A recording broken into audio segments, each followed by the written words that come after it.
Yeah, we might see a few chars, but no torch. Yeah, exactly.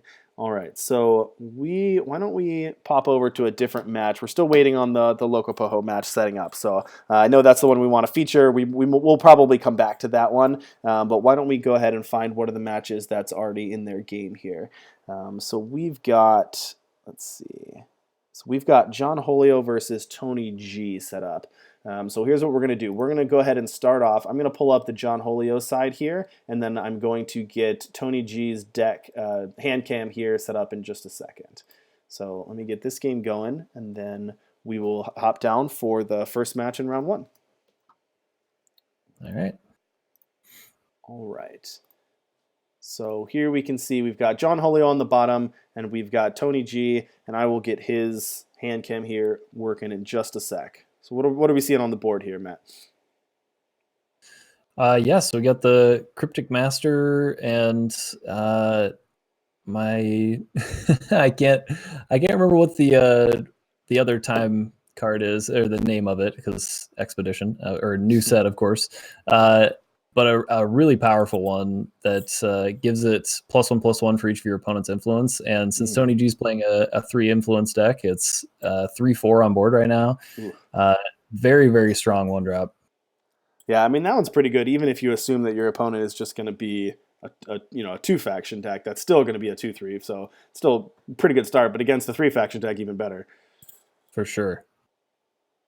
And this is looking like a pretty brutal beatdown. Cremate's going to slow things down a little bit, but it's still a lot of damage coming through. Yeah, and that Overwhelm was definitely going to help here too. No chump blocking these creatures. That's right. The 1/4 is slowing things down a little bit. I mean, that's the 3/4 isn't able to actually get damage in, but it's still pretty hairy. All right, we see one of the first new cards here. Edict, that's a pretty big one. Oh, thank you, Cassandra, for the raid. Really appreciate it. Thank you. Welcome, everybody. If this is your first time here, welcome to Tuesday Night Eternal. We are just getting started. This is the first game of round one. So this is something new here. You're getting the very beginning of this. To answer your question, Panda Man, no, there are not sideboards mid-match deck swaps in this. You can rely on your market to switch things out, but we're not deck swapping here. So you've got whatever deck you submitted, you're playing throughout the full tournament here. Oh, Perilous Research here. That's going to set up the Glimpse pretty well. I mean, making all the relics 1 cheaper in your deck and then playing it into the Glimpse is pretty powerful. We'll have to see if he's able to spin some things off the top here. It won't be this turn, though. Yeah, not this turn. Classic TonyGeeeee on a slower controlling reactive deck here. But Johnholio's got a pretty good start here, but a little bit slowed down. As you mentioned, he's got a 3/4 against 2 1/4s, and then the Ice Bolt's going to take care of the 3/4. I'm sure we'll talk about this Garden nerf at some point tonight. But that's going to clear the way for, at least for now, Johnholio with no more pressure left, and TonyGeeeee stabilizing a little bit here. Yeah, that nerf isn't looking too rough here. Yeah. So I guess it's just the Glimpse for Johnholio here. Try to see if you can spin some things off the top. Yeah, I think you have to. You're just gonna have to draw something to do here. Little light on power here. Not gonna be able to go off too hard.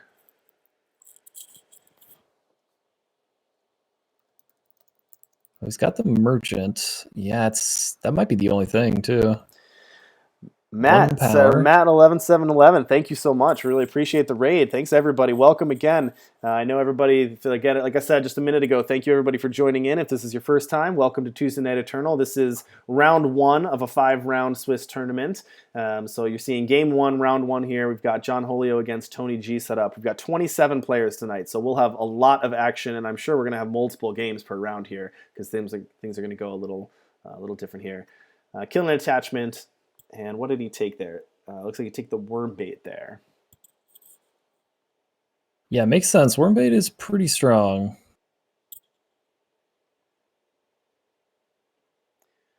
Yeah, Johnholio's still at 26 here. Diesel's office pretty good, but yeah.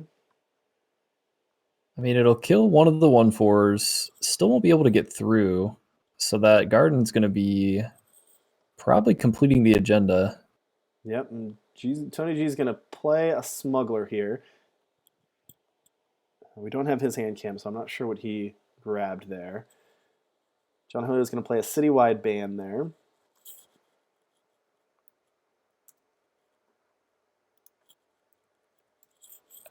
That hits one of your 4 most expensive cards, I want to say. One of the 4 highest cost cards in the deck, and they can't play. Nailed it. What's that name?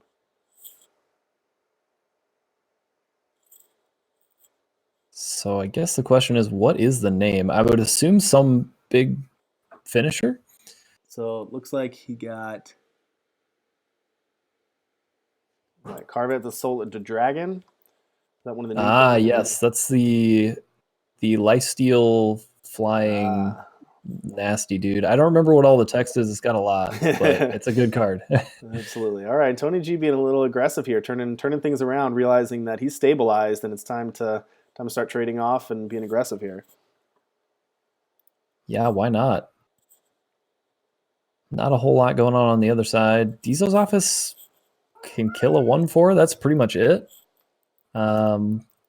Yeah, just gonna play the horn and see what's going on top. What we got here? We got the elf on top. That's not really the time for that card. Gonna go ahead and throw that to the bottom. And like you said, Garden's gonna go off this turn. Yep. And that's a relevant threat in the air. Ooh, followed by Diesel's Office. Nice follow-up here. Oh my goodness. Yeah, that's looking rough for Johnholio here. I mean, the Dizos will be able to kill the flyer, but he's still going to be under some pressure. And now Johnholio in top deck mode here, just trying to draw something. You know, these cards are powerful, but they're not really set up to put pressure on your opponent right now. Yeah, once the board's clear of the units, it does get a little bit sketchy. All right, that's pretty good though. But hey, yeah, I mean, what is it, 7 3/3s and drawing 7 cards? 8 3/3s and drawing some cards is not too bad for Johnholio. Yeah, and every single one gaining him 3 life as well because of the horn. That's a pretty good combo. 72 life. That's not something we see in your average Eternal match. Not too shabby.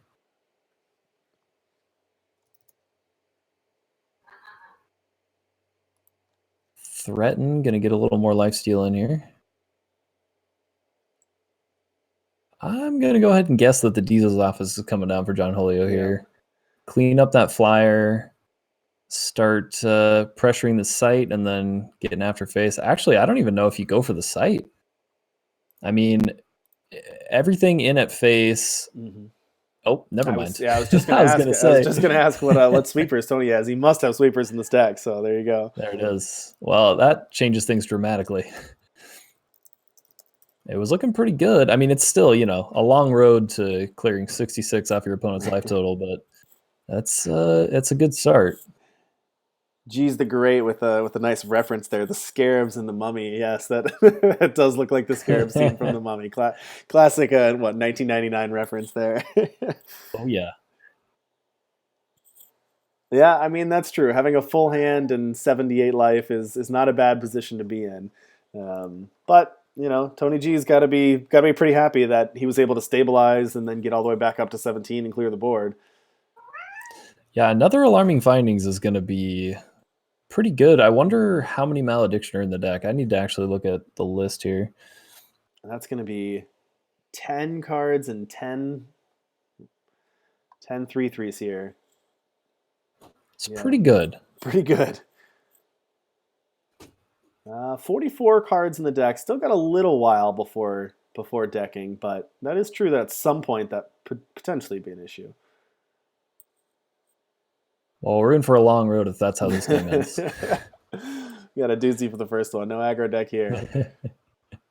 All right, we've got... So somewhere around 1 million life. Yeah, 130. Yeah, 130 life. Moving them up to 4/4s. That Malediction is not going to take care of them now. Ooh.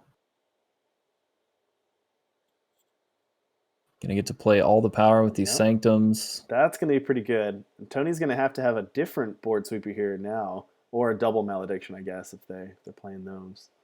Yeah, double Malediction would work. There are 4 in the deck, and he's only played 1, as far as I can tell. So it's definitely possible, but he'd have to draw both.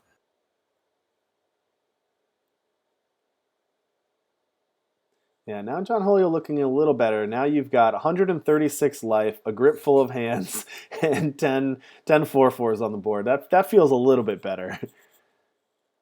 Yep, and I mean, I think if you play Diesel's Office here, though, you still have an issue with it just dying right away because you can't kill both of the evasive creatures here. Yeah. So I like that he's waiting on it until he's got a good opportunity.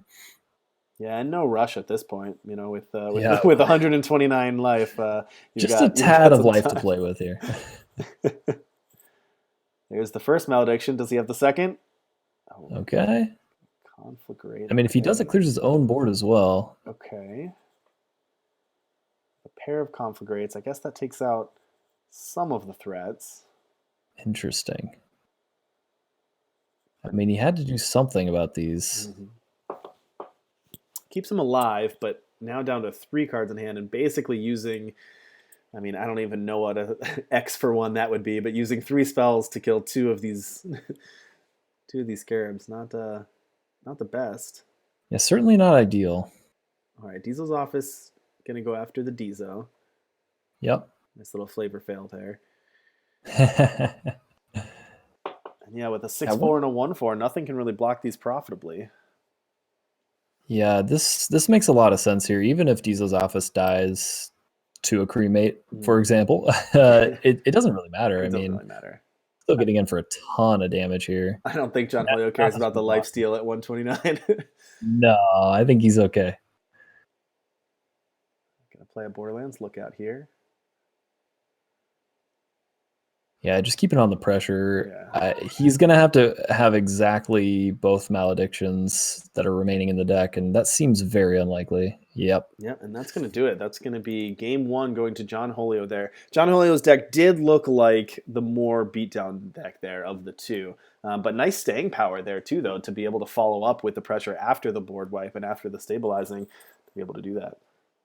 Yeah, I was looking a little grim there for a minute, but he was definitely able to stabilize. I mean, when you can play 7 units or 8 units or 10 units and they're all gaining you 3 life apiece, you're probably going to be okay. That's pretty good. All right. So threw back that first hand. We will have hand cams in the future, everyone. Apologize for that. Actually, we do have a hand cam here, so give me 1 second to set up this hand cam while we're looking at the start of this game.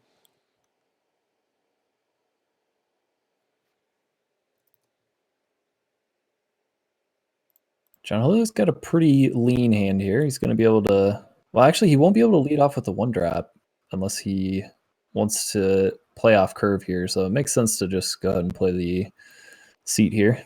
All right. So TonyGeeee's hand, we've got 1 more power in hand. We've got a Fire Sigil. Then we've got a Malediction, a Cremate, a Smuggler, Wisdom of the Elders, and we've got one of the new cards. We've got the, Incarnus, Makar's Listener, the unblockable 3/3.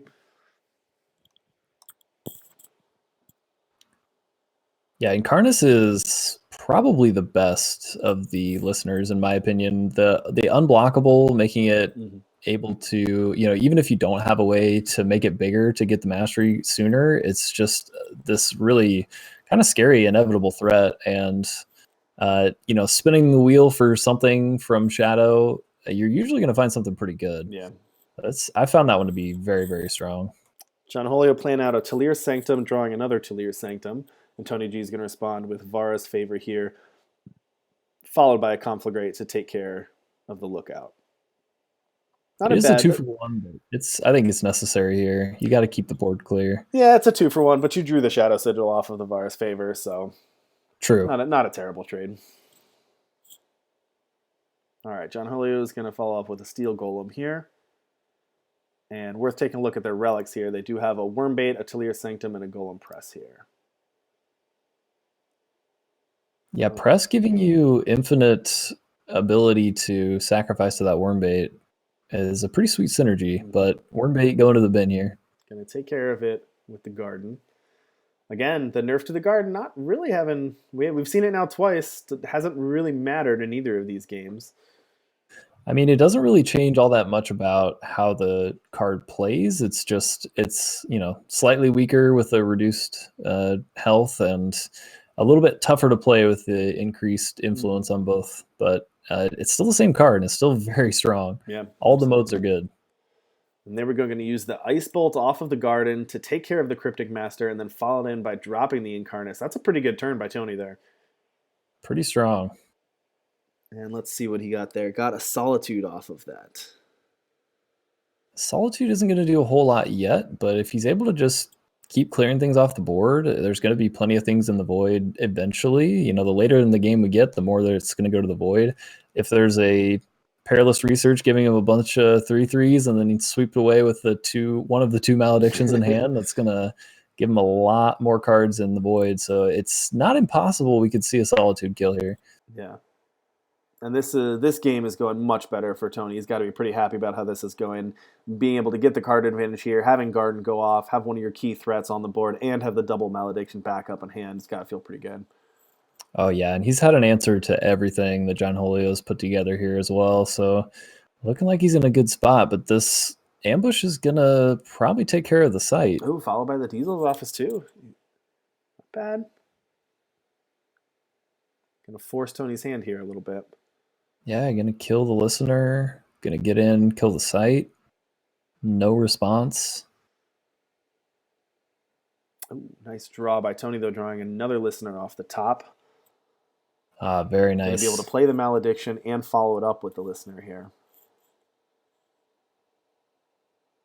And Tony's going to grab. We don't get to see the choice, but we do get to see the card that he took, which is a Spiteful Strike. So a little bit of a combat trick there. Nothing crazy impactful, but not bad for a free card. Yeah, it unfortunately for Tony, does not permanently increase the listener's attack because it's still going to take 3 swings to get it to the mastery.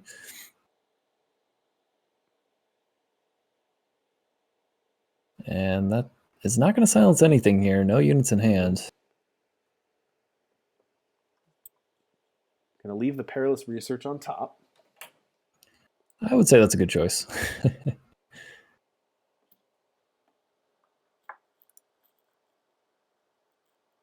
So next turn, I'm assuming Johnholio is going to be doing some Perilous Research, and then I would assume he waits until the following turn for Glimpse to maximize his ability to pull things off the top. But his sight is gone now, unfortunately. Yeah. It was a good use of that Spiteful Strike for a free spell to be able to hit that and kill the site. Pretty impactful there, actually. Yeah, and I mean, you know, I don't think Johnholio played it incorrectly. There's no way to know that that's what came off the listener. And, you know, TonyGeeee's playing a control deck. He's not playing tricks. Right. Okay, so he does just go for the Glimpse right away. I do not know how to play Johnholio's deck, so this is probably correct. It is true. This deck is a little wild. Gonna hand Warp and hits Faithful. Warp the Elf. Warp a couple powers. Oh, man. A lot of good warps off the top. Warp the Golem. No, not a bad turn. That's I guess that's how this deck works.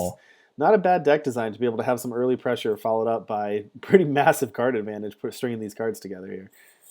Yeah, and another Glimpse off the top is going to just be able to do the same thing again next turn. That is going to be very good for Johnholio. And each time you do this, you're starting with more and more power each time. It gets a little bit easier to play a few more cards. That's going to be a real nice turn here. Now we know that TonyGeeeee does have another Malediction in hand.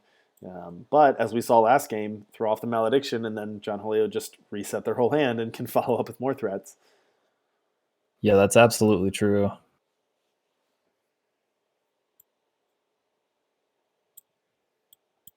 Another Talir Sanctum.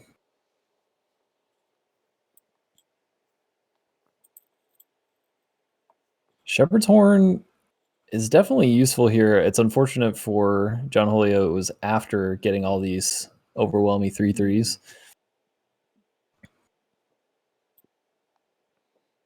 Porcelain Mask, again, not going to hit anything, but it's fine. Yeah, just kind of loading up for the Perilous Research. So Malediction's got to come down here, and then it's just going to happen again next turn with the... What is this? Is this the second Perilous Research? It is, right? Yeah. Drawing Sleepless Night there. Not a bad draw. Yeah, it could be useful in a future turn for sure. Gonna get a Seek Power. It is nice for TonyGeeee that he was able to get the mastery off and then Yeah, malediction so that that the was really listener did nice. not die in the process. Yeah, that worked out pretty well for Tony. Absolutely. But another research, or I guess findings, is gonna just refill the board again, and Exactly where we were a moment ago. but with many, many more lives, And now they're up to all the way four up to fours, 56. which Tony doesn't have the malediction hand anymore, but up to 4 fours and up to 74 life here. Pretty insane. How many cards are in the Let's void for see. So Johnholio we've right now? got 22 cards in the deck, and we have. Oh, let me see the number of cards in the void here. It's got to be more than 22. Yeah, I think he's actually dead to 32. solitude. 32. Yep, And that's going to that's do gonna it. be game. That's Wow. the The solitude. listener solitude for the The win. listener's solitude to 32 off the top. With Dying at Johnholio at 74 life 74 is a life. major feels bad. That's got to be an achievement unlock right there. Getting up to 74 life with an overwhelming board and losing to Yep. solitude for 32. What Oh, a game. tough break there for Johnholio, but well played for TonyGeeee. Now, I wonder if TonyGeeee had that planned out from 3 or 4 turns earlier and was just saying, "Yeah, we're just gonna let him go off and finish out this way." I mean, I think so. We had kind of talked about it already. The deck churns through so many things, plays so many spells, and then you also play the alarming findings. The sweeper gets rid of all those dorks, and then he's packed the void, and it's ready to dump even more with that solitude. So I think he definitely had that in mind. Absolutely. Well, I mean, he's a very good player. He's put up some good some good results for sure. Yeah, there's no doubt about that. Pretty sweet match here so far. We're lucky to get this round 1. Absolutely. Now you're no stranger to sweet plays on these tournaments, Maddie. I give you that. Absolutely. This is a rough hand for Johnholio, though. No time sources at all. No time with 2 double time cards in hand. And went down to 6 to do it, too. I don't think he had a better hand, but that is devastating if you're on Johnholio's side. It is. And TonyGeeee's got, let's see, we've got a Malediction, we've got a Conflagrate. Went ahead and went for a power there with the Smuggler, and he's got the the Dragon in hand as well, the 6-power Dragon. Yeah, that's his big finisher, and it's definitely a good one. This is pretty much a non-game if Johnholio doesn't draw running time sources here.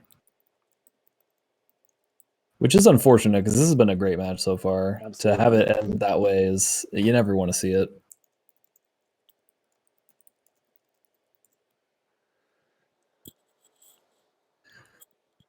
Garden's going to get rid of the press, maybe? Yep. Garden's going to head and take care of that. Yeah, the brutal rub-ins. Not only stuck on time, also stuck on power. Just absolutely brutal. And that Carvel's going to be able to come down this turn. I think that's going to seal it. Yeah, and not only not having the time, but also being stuck at 2. It's just going to be brutal for Johnholio to seem so far ahead in that game 2, already up a game. Yeah, really, really unfortunate. Ooh, nice little play there by Tony, ice bolting his own creature to get the power there. Yeah, I mean, it makes sense. You don't want to give your opponent the one source that they're missing when you know they're missing it. Yeah, absolutely. Not to mention when they're also stuck on 2. Definitely a good call to kill his own creature there. Brutal turn for John here. That's unfortunate. Had played really well the first 2 games. Yep. And another Carvel also has another Garden in hand. This game is, it was over from turn 1, but it's definitely over now. Yeah. Finally found the time source, but just exceedingly too late. Yep.